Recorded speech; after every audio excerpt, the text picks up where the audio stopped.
오늘 시간에는 누가 직무를 맡을 자입니까? 라는 제목으로 하나님 말씀 증거하도록 하겠습니다. 사진을 한번 봐주세요. 왼쪽에 있는 사진을 보면 무슨 생각이 나십니까? 저게 뭐죠? 사다리 타기입니다. 해보셨습니까? 위에 있는 A부터 G까지 번호 하나를 고르게 되면 아래에 있는 1번부터 7번까지 하나로 이렇게 사다리를 타면서 연결이 됩니다. 우리가 사다리 타기를 보통 언제 하게 되지요? 일상생활에서 소소한 재미를 위해서 누구한테 어떤 벌칙을 줘야 될 것이냐, 누구한테 어떤 심부름을 시켜야 할 것이냐, 이런 것들을 결정할 때 사다리 타기를 합니다. 오른쪽에 있는 그림은 주사위입니다. 오른쪽 위에 있는 주사위는 고대 사회의 주사위입니다. 뼈로 만들어진 주사위고 뼈에 구멍을 이렇게 뚫어 가지고 주사위를 던져서 했습니다. 아래에 있는 것은 로마 시대의 주사위인데 벌써 2000년 전부터 저렇게 면체로 된 주사위를 사용을 했습니다. 주사위는 언제 던질까요? 누가 먼저 순번이 돼야 할 것이냐를 정할 때, 또는 보드 게임을 할 때 누가 몇 칸을 앞으로 가야 할 것이냐를 정할 때 주사위를 던집니다. 주사위 역시 확실한 불특정성, 확률의 근거를 두고 있습니다. 주사위를 던져봐야 할지 아무도 예측을 할 수가 없습니다. 뭐가 나올지를 아무도 모릅니다. 그렇다면 중요한 일을 결정하거나 중요한 사람을 세우게 될 때, 한 개인의 중대사가 걸려 있고 한 조직이나 한 나라의 명운이 걸려 있는 것을 결정하게 될 때 사다리 타기를 해서 결정하거나 주사위를 던져가지고 결정할 수 있을까요? 못하겠죠. 그래서 오늘날에는 투표와 선거의 방식을 이용을 합니다. 투표하고 선거해서 다수결의 원칙에 의해서 사람도 뽑고 정책도 결정을 합니다. 우리는 투표와 선거가 민주주의의 방식이라서 다 좋은 것이라고만 생각하는데 그렇지도 않습니다.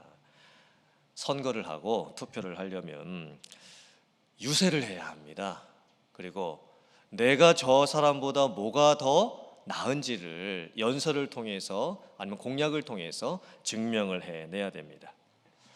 그런 과정 가운데에서 후보 간에 지나치게 경쟁을 하기도 하고 서로의 후보를 비방하기도 하고 막대한 자금도 동원을 해야만 하고 불법도 성행을 하게 됩니다.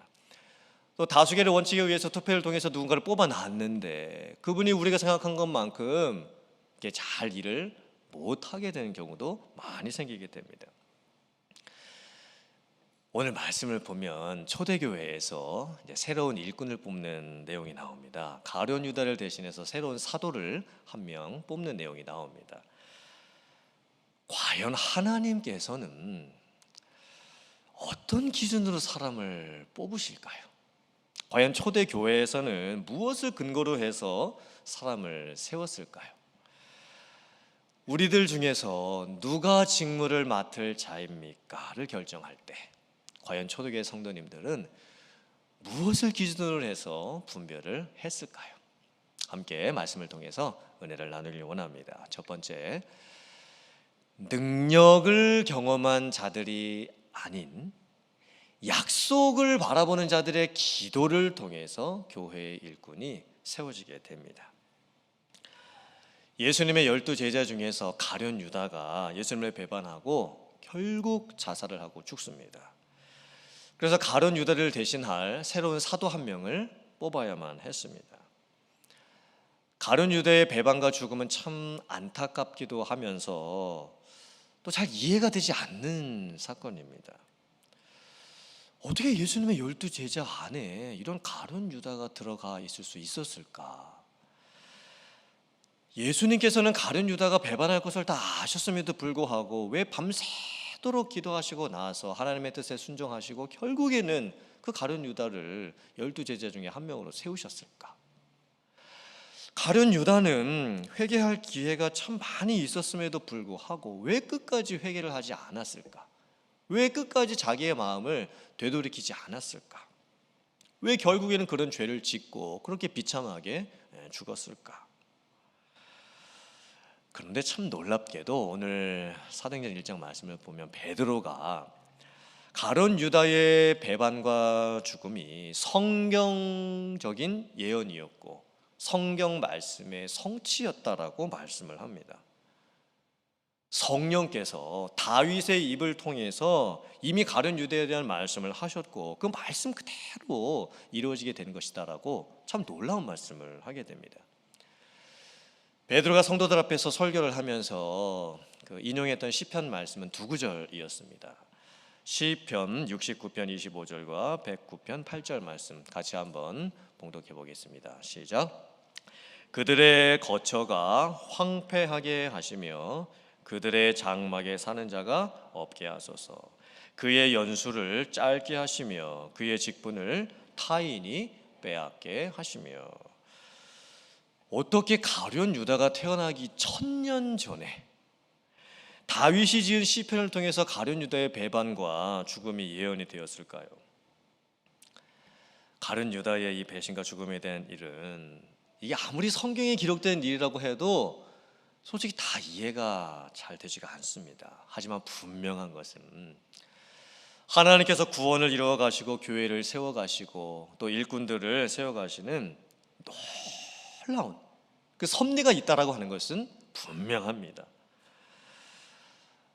또 궁금한 것은 가룟 유다가 배신하고 죽었으면 그냥 제자의 숫자를 11명으로 두면 될 텐데 왜 굳이 그 한 명을 더 세워서 12명을 만들어야만 했을까요?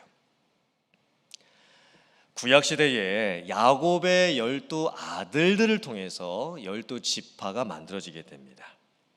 그리고 이스라엘의 완성이 되게 됩니다. 신약시대에는 12사도가 교회의 설립자들이 됩니다. 12사도는 영적인 이스라엘을 완성해가는 중요한 틀이 되게 됩니다. 그래서 사실 누가 12제자인가 보다 중요했던 것은 12명이라고 하는 이 12라고 하는 숫자에 있었습니다. 그러니까 누가 어떤 사람이 12명의 제자였느냐 누구였느냐 이게 중요한 것이 아니었고 12라고 하는 이 완전한 숫자 충만한 숫자를 통해서 하나님께서 어떻게 교회를 이루어 가실 것인가 이게 더 중요했던 겁니다. 그래서 가룟 유다가 죽고 나서 한 명을 굳이 세워서 12명을 채워야 했던 겁니다. 또 궁금한 것은 왜 예수님께서 직접 그 다른 한 명의 사도를 세우시지 않았을까? 예수님께서 십자가에서 죽으시고 부활하시고 난 후에 40일 동안을 세상에 계셨습니다. 그리고 승천을 하십니다. 그래서 그 부족한 한 명 새로운 사도를 뽑기 위해서 부활하신 예수님께서 직접 세우실 수도 있었습니다. 왜냐하면 가룟 유다를 잘못 세웠으니까 이제는 예수님께서 정말 틀림없는 사람, 확실한 사람을 직접 세우실 수도 있는 겁니다. 그런데 예수님께서 왜 그렇게 안 하실까요? 예수님께서 더 특별한 방법으로 새로운 사도 한 명을 세우십니다. 기도하는 120명을 준비시키시고 기도하는 그 120명으로 하여금 새로운 사도 한 명을 세우게 하십니다. 예수님께서 십자가에서 죽으시고 부활하신 후에 사람들에게 나타나셔서 새로운 약속을 주십니다. 너희는 몇 날이 되지 못해서 약속한 성령을 받게 될 것이다. 그러므로 예루살렘을 떠나지 말고 기도하며 준비하고 있으라. 그리고 나서 이제 40일의 시간이 흐르죠. 그리고 예수님이 이제 승천을 하시게 됩니다. 그 바로 전에 다시 한번 또 약속을 상기시켜 주십니다. 너희가 곧 성령을 받게 될 것이고 그 성령이 너희에게 임하시면 너희에게 권능이 생길 것이고 너희는 나의 증인들이 될 것이다. 그리고 너희들이 이제 예루살렘과 온유대와 사마리아와 땅끝까지 이르러 가게 될 것이고 복음이 확장되게 될 것이다. 그러고 나서 예수님께서 승천을 하십니다. 이 약속을 믿고 120명의 사람들이 함께 모여서 기도하기를 시작을 합니다. 예수님께서 12제자 세우실 때 그 전날 산에 가셔가지고 밤새도록 기도하시고 나서 12제자를 세우시죠. 초대교회도 똑같았습니다. 이번에는 120명, 약속을 믿고 기다리는 그 120명이 한 장소에 모여서 기도를 합니다. 그리고 그 새로운 사도 한 명을 세우는 그 타이밍이 참 독특합니다.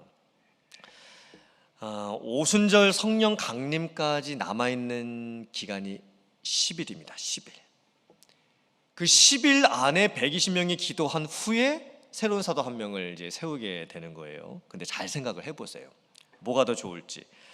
오순절 성령 강림이 있고 나서 새로운 사도 한 명을 세우는 것과 오순절 성령 강림 전에 새로운 사도 한 명을 세우는 것과 뭐가 더 교회에 유익이 되고 좋겠습니까? 오순절 성령 강림이 있고 난 후에 새로운 사도를 세우는 게 좋을 겁니다. 왜 그러냐면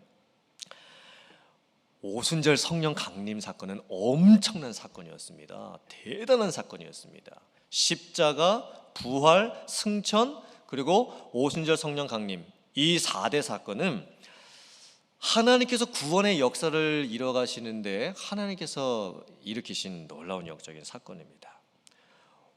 오순절 성령 강림이 일어났을 때 어떤 일들이 벌어졌을까요? 사람들이 성령의 충만함을 받습니다. 권능을 받습니다. 영적인 체험을 합니다. 그리고 복음을 전하기 시작을 했더니 하루에 3,000명이 회개하고 교회에 나옵니다. 그 다음 날은 5,000명이 복음을 듣고 회개하고 교회에 나옵니다. 교회에 엄청난 부흥이 일어나게 된 거예요. 그러면 그때 새로운 사도를 세우는 게 더 좋지 않겠습니까? 교회에 엄청난 부흥의 역사가 일어나고 사람들이 교회에 막 몰려드는 그 시점에 새로운 사도를 세우는 게 더 효과적이겠죠. 그런데 오늘 말씀을 보면 그렇게 하지는 않습니다. 새로운 일꾼을 언제 뽑냐면 120명의 사람들이 앞으로 있게 될 그 약속을 믿으면서 기도할 때 뽑습니다. 즉 지금은 아무 일도 일어나지가 않았습니다. 지금은 약속밖에 없습니다. 교회에 뭐 대단한 부흥이 일어나지도 않았습니다. 그런데 하나님께서는 기도하는 사람 120명을 먼저 세우시고 그들로 하여금 기도하게 하신 후에 새로운 사도를 세우게 하십니다. 아무리 반복해서 말씀드려도 지나치지 않을 영적인 원리죠. 기도입니다. 기도. 교회의 일꾼이 언제 세워져야 할까요?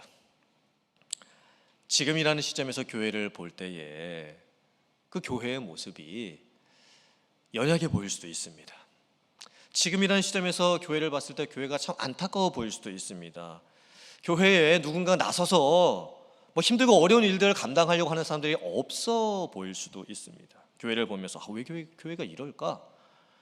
이게 거룩한 불만족이 마음속에 생기게 될 수도 있습니다. 사실 그게 교회의 현실입니다. 하지만 하나님께서는 어떻게 일꾼을 세우시냐면 그러함에도 불구하고 하나님께서 교회를 통해서 분명히 역사하실 것이다.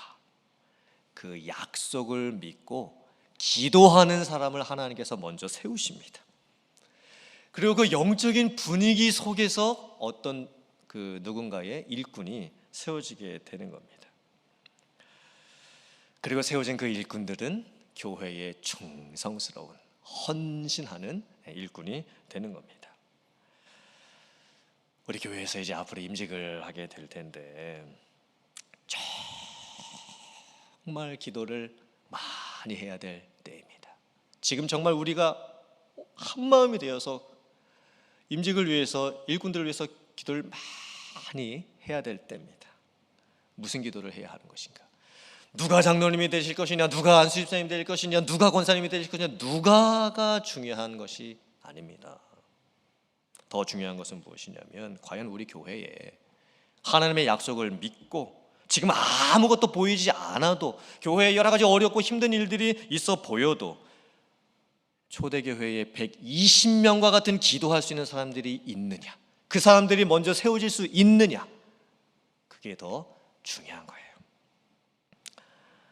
여러분들께서 그 기도하는 한 사람이 되시기를 부탁을 드립니다. 그리고 우리 교회에 기도할 수 있는 120명이 세워질 수 있도록 기도해 주시기를 부탁을 드립니다. 그리고 10일 안에 사도 한 명을 세우게 되죠.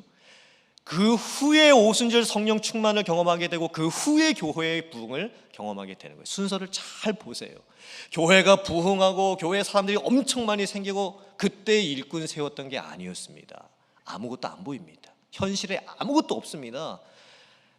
그런데 기도하는 120명 먼저 세워지고 그분들이 함께 모여서 약속을 믿고 그리고 새로운 사도 한 명을 세우고 오순절 성령 강림이 일어나고 그리고 충만함을 경험하고 그리고 교회가 부흥하게 되는 겁니다. 이런 역사가 우리 교회에 일어날 수 있기를 주님의 이름으로 축복합니다. 그리고 여러분들의 기도를 통해서 우리 교회가 하나님이 원하시고 하나님이 바라시는 그런 교회가 될 수 있기를 주님의 이름으로 축원합니다. 아멘. 두 번째, 예수님을 증거하고 하나님께 순종할 수 있는 자들을 세울 수 있어야 됩니다. 가룟 유다 대신에 새롭게 세워질 사도를 뽑을 때 어떤 자격이 있는 사람을 세웠을까? 딱 두 가지의 자격이었습니다. 첫째 자격은 예수님과 12 제자와 항상 같이 다녔던 사람. 두 번째 제자의 그 자격 요건은 사도의 요건은 예수님의 부활을 증거할 수 있는 사람. 예수님과 제자들과 같이 다니고 같이 밥 먹고 같이 훈련받고 같이 말씀 듣고 같이 관계가 있었던 게 왜 그렇게 중요할까요? 왜 교회에서 새로운 일꾼을 뽑을 때 담임 목사님과 같이 훈련하고 같이 모이고 같이 기도하고 같이 시간을 보냈던 분들이 뽑히는 게 왜 또 그렇게 중요할까요? 그 이유는 예수님의 십자가 부활에 대한 이 복음에 대한 이해와 믿음이 확실해야 됐기 때문입니다. 그리고 하나님 나라에 대한 비전을 같이 공유하고 있는 거예요. 교회에 대한 비전을 같이 공유하고 있는 겁니다. 그래서 이미 마음이 다 하나가 되어 있습니다. 이미 마음이 다 하나로 준비가 되어 있습니다. 함께 시간을 보냈다라는 것은 같은 생각하고 같은 마음 품고 같은 뜻을 위해서 기도를 했다라는 거예요. 또 새롭게 뽑혀질 사도가 될 사람의 중요한 자격 요건은 예수님의 부활을 증언할 수 있는 사람이어야만 했습니다. 이건 신앙 고백의 확실함이죠. 이 성령의 내적인 충동이 일어나서 내가 믿는 그 예수님을 전하지 아니하고는 못 베기는 사람입니다. 그분의 삶 가운데서 여기저기에서 이 말과 행동으로 예수님의 향기가 뿜어져 나오는 분들, 그분들이 세워졌던 거예요. 사실 오늘날 교회 직분자들을 세울 때하고 초대교회에서 직분자들을 세울 때하고 가장 차이가 있는 게 뭐냐면, 오늘날에는 아무래도 교회에서 직분자들 세울 때 교회를 위해서 수고하고 교회를 위해서 봉사할 분들을 좀 세우게 되지요. 하지만 초대교회에서 일꾼 세울 때 가장 중요한 요건은 교회 바깥에 나가서 자기의 입술과 자기의 삶으로 선교적인 삶을 살 수 있는 분들을 세웠습니다. 그래서 오늘날 교회의 직분자들이 세워지면 그분들이 다 행정가가 됩니다. 무슨 장자를 맡습니다.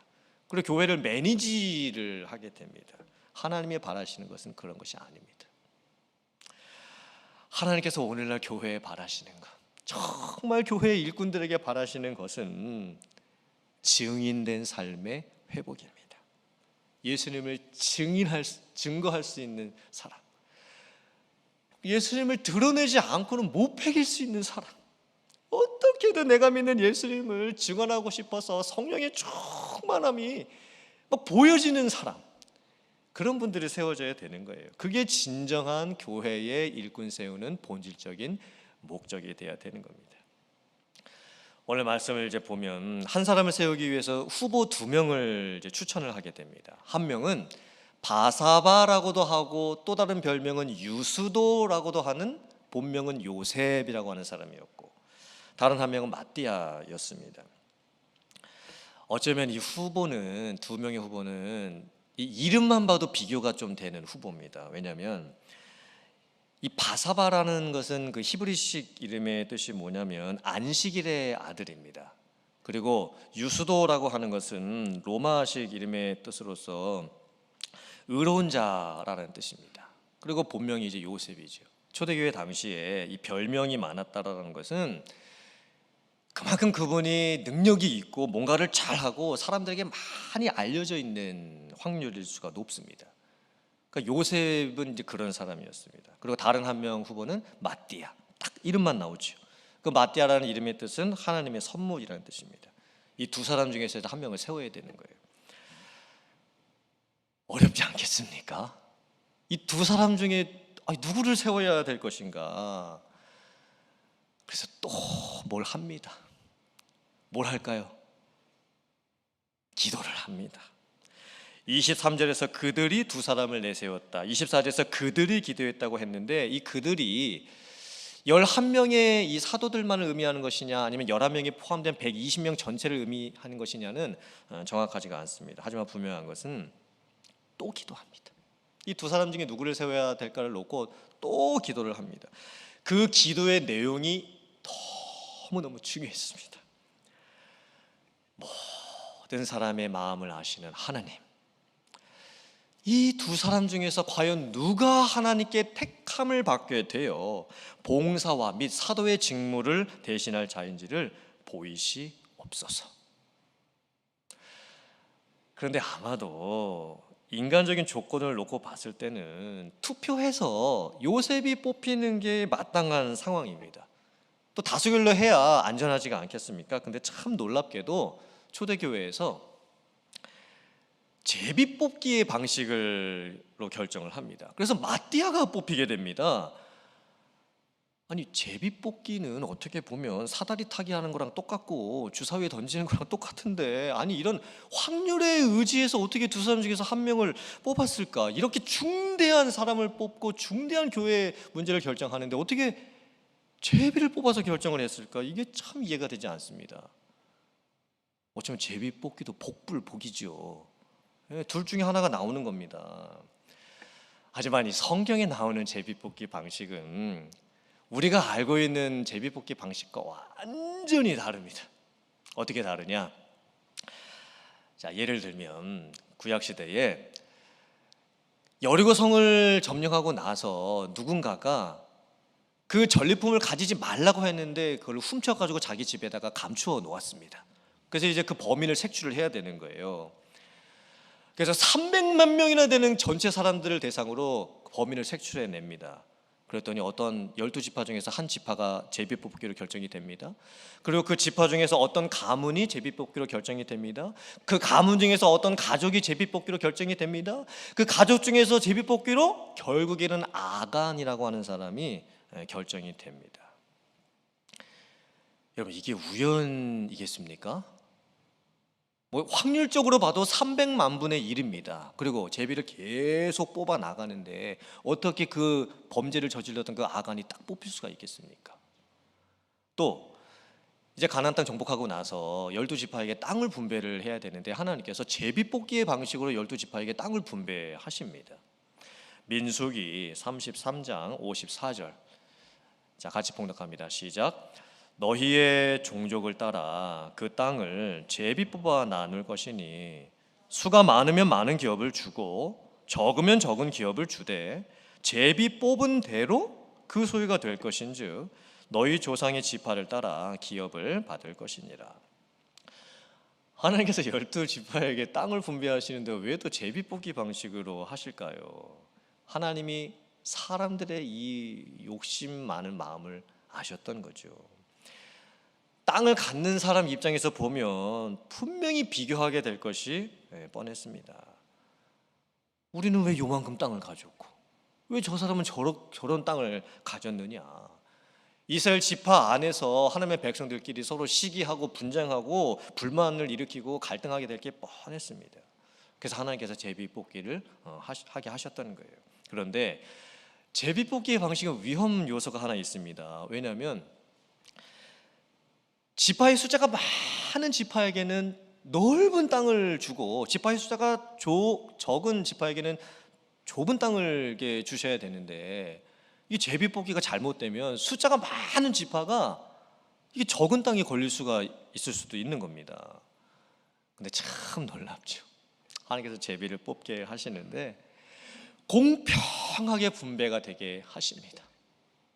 숫자가 많은 지파에게는 넓은 땅이 분배가 되게 하시고, 숫자가 적은 지파에게는 적은 땅이 분배가 되게 하시는데, 그 누구도 불평불만이 나지 않게 하나님께서 해주셨습니다. 이게 우연일까요? 제비 뽑아가지고 어떻게 그런 확률적으로 벌어질 일이 결정이 될 수가 있겠습니까? 성경에 나오는 제비 뽑기는 특별한 방법입니다. 하나님께서 행하시는 완벽한 방법이었습니다. 그래서 잠언 16장 33절과 18장 18절을 보면 이렇게 고백을 합니다. 자, 시작. 제비는 사람이 뽑으나 모든 일을 작정하기는 여호와께 있느니라. 제비 뽑는 것은 다툼을 그치게 하여 강한 자 사이에 해결하게 하느니라. 방법론이 중요했던 것이 아니었습니다. 제비를 뽑느냐 투표를 하느냐 방법론이 중요했던 게 아니었습니다. 어떤 방법으로 하든 하나님의 뜻에 순종하느냐, 이것이 가장 중요했습니다. 초대교회에서 2명 중에 1명을 뽑아가지고 마띠아를 제비로 뽑아왔습니다. 그때 성도님들이 아니 왜 많은 방법 중에서 제비 뽑기라는 방법을 했습니까? 이렇게 얘기를 했겠습니까? 아니었습니다. 다 순종합니다. 또 안 뽑힌 요셉은 어땠을까요? 왜 내가 안 뽑혔느냐, 나는 이거 인정할 수 없다, 이렇게 했을까요? 그렇지 않았습니다. 그 요셉이 12사도 안에 들어가지는 않았겠지만 여전히 요셉은 바사바, 안식일의 아들이었습니다. 얼마나 주일 성수를 잘하고 예배를 잘하는 사람이었겠습니까? 유수도 얼마나 의로운 사람이었겠습니까? 평상시에 자기 삶 속에서 얼마나 주님을 위해서 헌신하면서 살았던 사람이었겠습니까? 요셉은요 12사도 수에 들어가지 않았지만 평상시처럼 똑같이 살았을 것이 분명합니다. 평상시처럼 자기가 하던 대로 교회를 위해서 똑같이 충성했을 것이 분명합니다. 우리들의 삶도 똑같습니다. 여러분들께서 이제 직장을 다니시기도 하고 비즈니스를 하시기도 하고 어떤 선택과 결정을 하셔야 되겠지요. 그때 여러분들이 제비를 뽑으시든 어떤 선택을 하시든 시험을 보시든 인터뷰를 하시든 중요한 것은 어떤 방식으로 했냐가 중요한 게 아닙니다.